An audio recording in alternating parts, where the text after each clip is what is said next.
So yan mga kamuma, andito na naman yung ulam natin. Minikos-mikos lang yan na na buko. Yan yung tawag dito buko sa amin. Pero dyan sa Tagalog, iwan ko kung anong tawag nito. Basta may shell yan mga idol. So yan nga, yung pagkaano natin ito.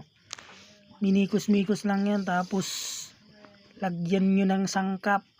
Yan. Tapos lalagyan na natin ng ng harina. Yan Yan, ang luto natin yan mga idol, ukoy.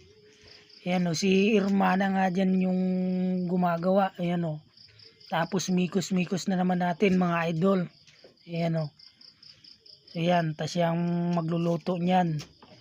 Mga idol, masarap yan. Kung nakikita nyo, harinang-harina yung nyo. Pero yan, may mga sangkap na yan mga idol. Ayan si Irmana, si Susan. Ayan mga idol. Yan, pagka mikos-mikos, pinakialaman ko nga mga idol Yan, umixtra din ako dyan. Nagmikos-mikos din ako dyan. So yan.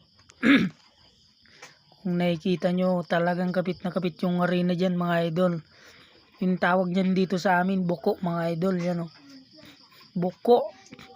Iwan ko lang dyan kung anong tawag sa Katagalogan nito mga idol. Basta may shell yan mga idol.